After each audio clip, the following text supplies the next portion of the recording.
I am here to talk about my favorite games of all time. So, back in, was it September or something? I don't know. There was a challenge issued, and it was to show the 9 games that have changed you, like your life as a gamer, personally. And I actually have made one of those, and I would like to explain my favorite games and why they are my favorite games, because why not? It seemed like something fun to do for a holiday special video. I feel like you guys should get to know who I am a bit better and why I play the games that I play. So here they are, my 9 favorite games of all time. Not in, well, maybe they are in an order. I'm not entirely sure, but Subnautica, Shadow of the Colossus, Undertale, Minecraft, Super Smash Bros. Brawl, Spider-Man, Lego Star Wars The Complete Saga, Demon's Souls, and Cuphead. So, a lot of this list may not come as much of a surprise to you. Anybody who knows me knows that a lot of these games are my favorites. So, I'm just going to start off going in the order that this list has given me. And I'm just going to go with Subnautica.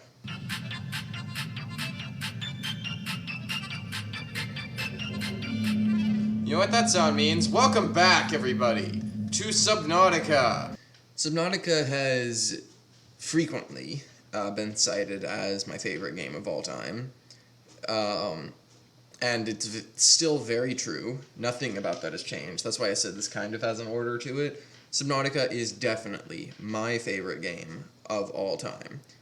Because there's a lot of games out there that have survival qualities that are, I guess, just not as,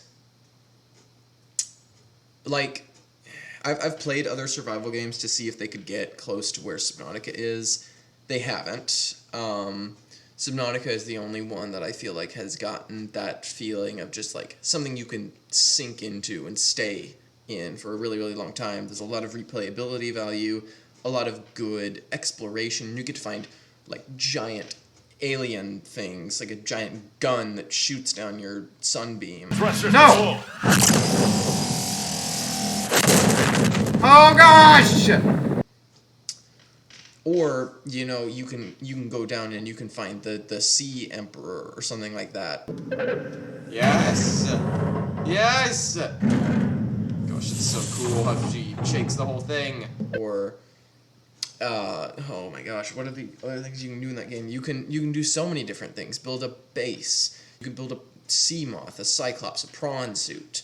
You can do so many different things, and it's just one of those games that caught me, grabbed me, and has never let me go since. And I will forever and always cite Subnautica as the game that has changed me the most. So, I bought Subnautica the very first time I ever heard of it. I had heard about somebody playing it. I had heard that it was a good YouTuber game, and I bought it on a whim. I saw it at a GameStop. I bought Subnautica on a whim. Had no idea what it was. I just saw that it was a good game that YouTubers had played, and so I bought it. I played it once, and I was like, yeah, this is pretty cool. And I played some more of it because I was like, you know, I don't have really anything else to play. I had finished all the other games that I had at that point. And I think once I got to the island was where I started to go like, oh, okay, this is actually a really, really good game. Then I got down to the Lost River, and then I was like, oh my gosh, this is on another level. And I think that's what really cemented it as my favorite game of all time. The very first time I ever played it, just a lot of discovery and something that you can't replicate playing it a second time or even a third time. You know, it's one of those games that I wish I could go back and experience for the first time again, because there's just so much to it. And yeah, Subnautica, my favorite game of all time. Okay, the next game I'm going to talk about is Shadow of the Colossus.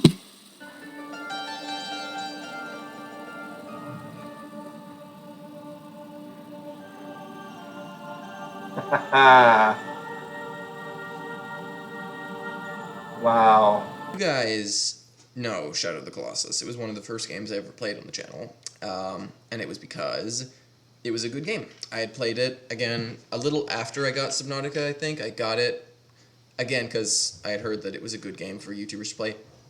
Bought it, played the whole thing through in a couple of days, and I said, at the end of it, I was still in kind of a bit of shock, saying, like, wow, that was some game.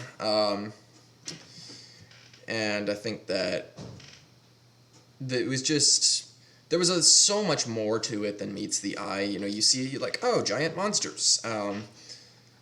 But I feel like the sense of scale in it and the story behind it was really, really good. They did such a good job of making you feel small compared to these things, and yet you were the one killing these giant beasts that look at first glance completely invincible. And it's a game that still changed just how good a game story could get without any dialogue whatsoever. Or, well, there was some dialogue in that game, but there was almost no dialogue when it came to the Colossi. You had no idea what they were, you had no idea why they were here, and that's spawned a lot of fan theories over the years, but all in all, it's still a breathtaking game. The remake did an incredible job.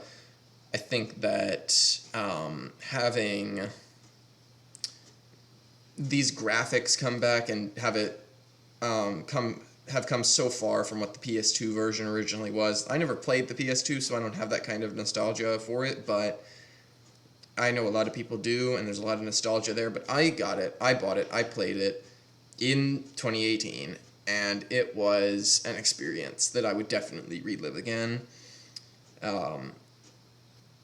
And nothing will ever change. The first time I ever saw Avion, like, swoop down from his thing, it was so cool. Or Phalanx come out of the sky and just Dirge leap out of the sand or something.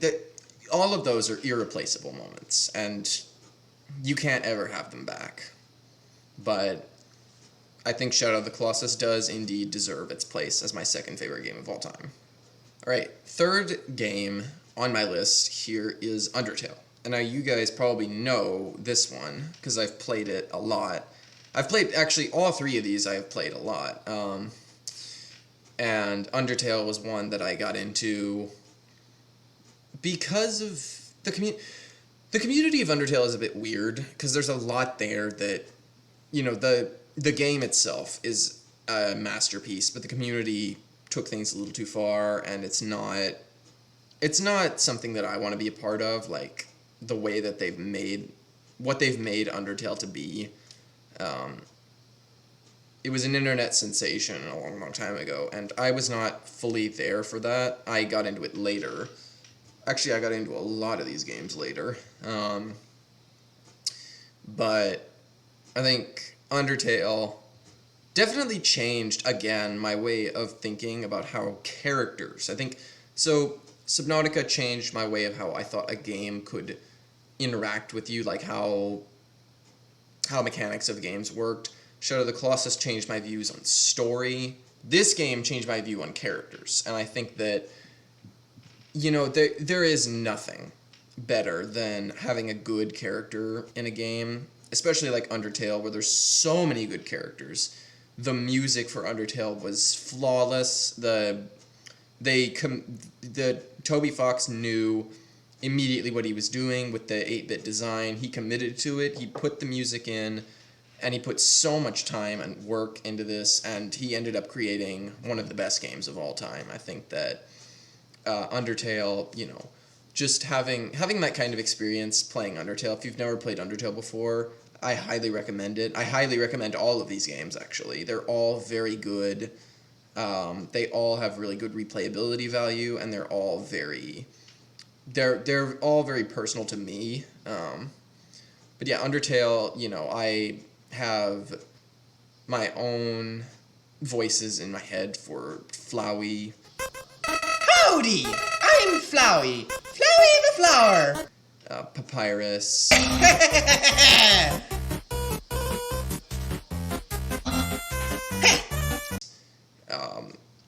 even the characters from Deltarune later on, Metaton. Oh boy! I can already tell it's gonna be a great show! And then, just the characters from Deltarune as well. I'm really getting to know them now. I'm getting into that a bit more, and I think that Deltarune is going in a good place. I haven't finished Chapter 1 yet, but I think that story is going in a good place, and I think that Toby Fox's character building skills have not changed in the slightest. So, good job, Toby Fox. You made an incredible game. Okay, so this one should need no introduction. This is probably on a lot of people's lists. But there is a story involved as to why this one takes such a high place. And the order of this can be swapped around at any given time depending on what I feel like. Personally, right now, this is the day before... When I'm recording this is the day before Spider-Man is going to release. So I feel like Minecraft and Spider-Man will be swapped right about now. But again, I don't know. It changes on any given day. But Minecraft is one of those games that everybody knows. Everybody knows Minecraft. I remember playing the Pocket Edition as a kid, back when the Pocket Edition was weird and there was a lot of random stuff. I can't remember what Pocket Edition was all about, way, way back in the early days. I don't remember a lot of it. I remember dying a lot, I think. But Minecraft is one of those games that I love. I love creating things. I love the idea that the world is your... the world is your sandbox, and you can do whatever you want in it. I love those types of games, and I think that those types of games are some of the best games, because it really encourages creativity, and it really showed how creative people can get, and I think that Minecraft is a almost perfect video game, and in every sense of the word. It's the quintessential game experience. If you want to know what a video game is, Minecraft is the first stop, and I think that it has very simple mechanics. It's very easy to learn. It gets complicated later on, but you don't have to make it complicated. You can just go into creative mode. You can do whatever you want in Minecraft. It's just a great game, and I think that everybody who ever wants to play a game should play Minecraft at least once in their lives. And I think that for me, it changed my way of how creativity in games could work and how much you can build in this. And it's a popular game on YouTube. I just started a series on it. I don't know where that's going to go. It might not go anywhere, but we'll see. All right, this one may come as a bit of a surprise. I think this might be the most surprising one on the list to some people, because I don't think this one has been talked about in the gaming community a lot. But it's personal to me, because there's a very good story behind this one, and it's the reason why it's so high on my list. This game was one of the games that I remember when I was much, much younger, going to my friend's house every single day. They had a Wii. They had a Wii U. I forget which one it was, but I remember every single day after school, we'd go over, and I would sit in his Wii, we would get the controllers set up, and we would play this all the time. It was an interesting experience. Back then, it was the greatest thing I'd ever seen in my life, because we didn't own a system when I was younger. So we didn't have stuff like this. This was something that I felt like I could enjoy with my friends, because it was just an all-out war between my friends and I, and it was something that I think that definitely changed my way of how PvP in games could work. And I think that now I hold every game to that kind of standard, creating that kind of experience again. And I think that there have been a lot of copycat games over the years. Brawlhalla was one of them. Brawlhalla was one that did better for itself than most other ones, and I really liked Brawlhalla. I thought it was a good, it's a good clone, and it definitely lives up to the thing. If somebody doesn't have a Wii, if somebody doesn't have a Nintendo, then Brawlhalla is definitely a good substitute. But it also just, again, it's just an amazing experience to have with friends. I mean, the game itself is good. It had a good storyline. It was good, like, and the characters, of course, were incredible. Because why not? They're all from different products, and I highly enjoyed Smash Ultimate. I highly enjoy clones of this game because it gives a good balance of friendship, and it shows, you can enjoy your games with friends, and I think that it's a very good game, and it's more about the experience for me than anything when it comes to these types of games, and I think that this one delivered a very high quality experience. You ever want to play a game with friends? That's one right there for you. It's very high on my recommendation list. All right, and then, so going after that, we have Spider-Man.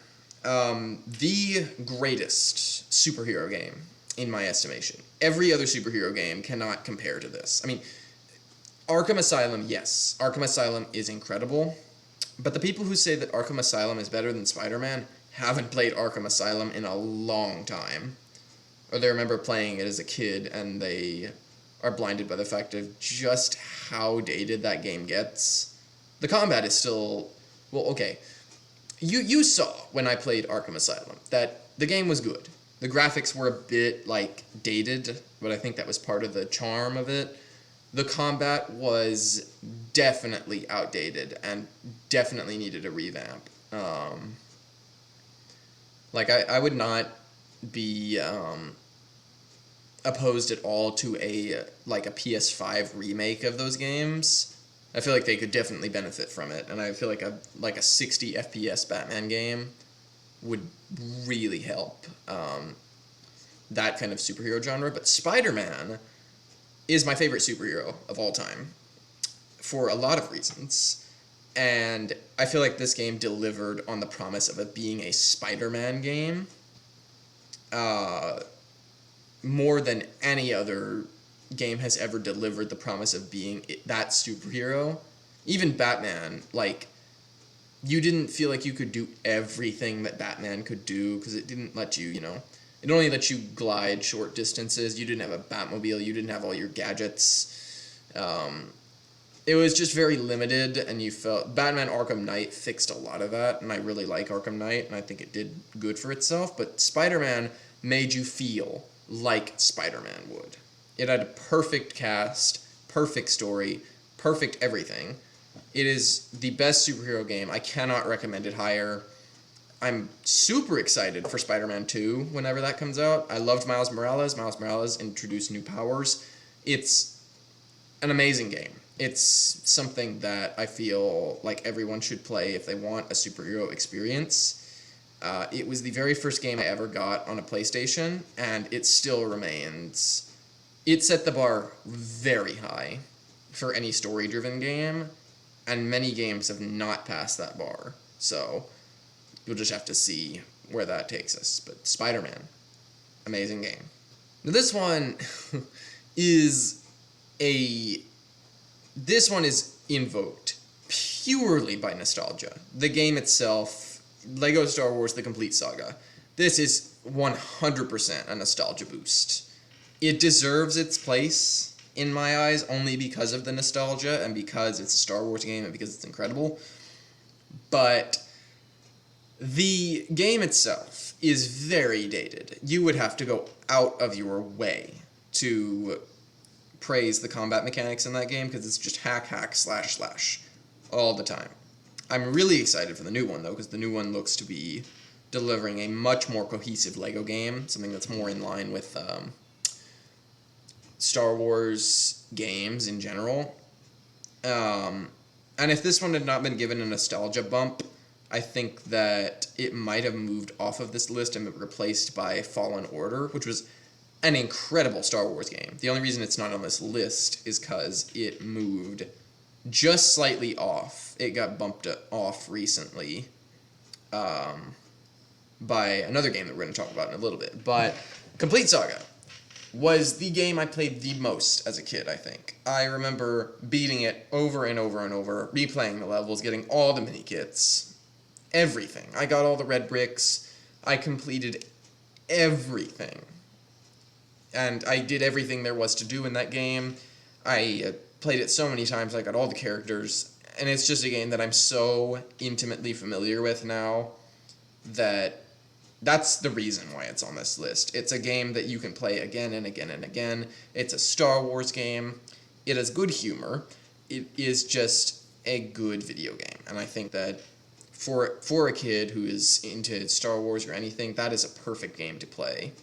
And I think that all Lego games actually are really, really good at that. And now we're on to the hardest game to ever exist. People always say that this is the easiest From Software game, and I don't know how true that is because I've only ever played this FromSoft game. But I've played Demon's Souls. It's hard. It is so hard. You have no idea how hard it is. But it delivers one of the greatest fantasy stories I've ever seen in my lifetime. And I think that it definitely deserves a very high place on anyone's list, especially the remake. Oh my goodness, it was so gorgeous. Everything about it was updated and incredible. And I think that the boss design now looks incredible. I've only played Demon's Souls, but I also own Dark Souls, the original one, and Bloodborne. And I mean to play both of them at a later date. But Demon's Souls, I think, I've seen a lot of Dark Souls stuff and Bloodborne stuff and Sekiro.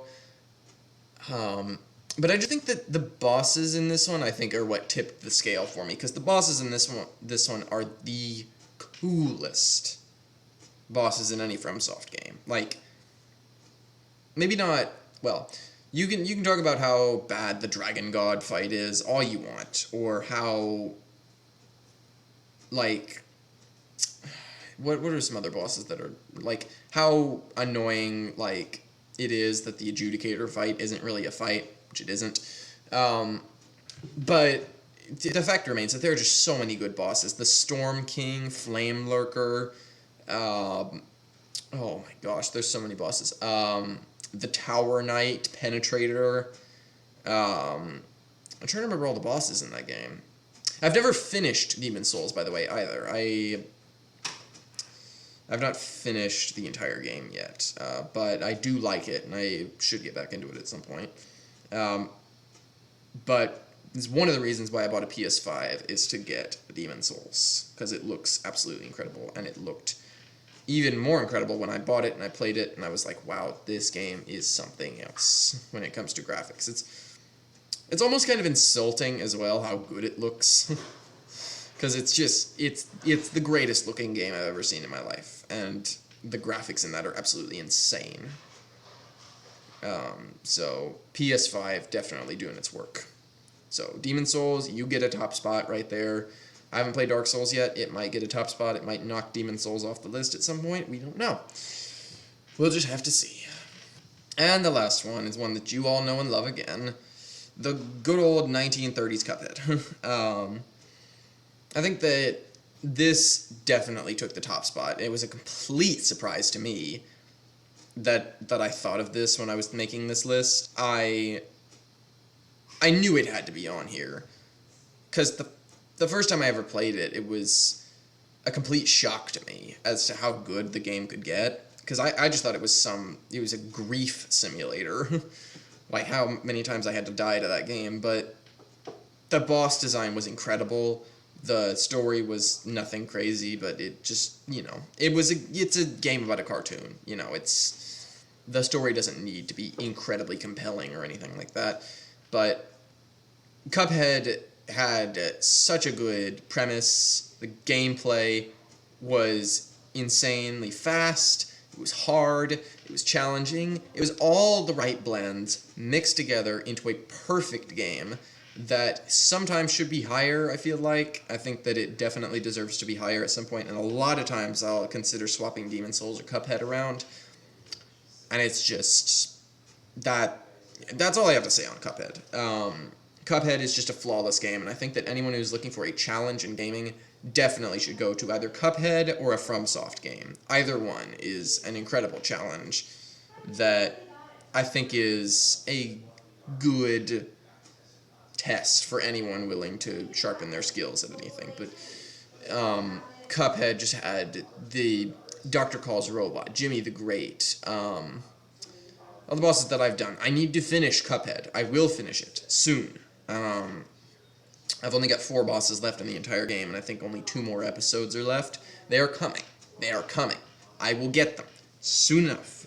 But that is my 9 favorite games of all time.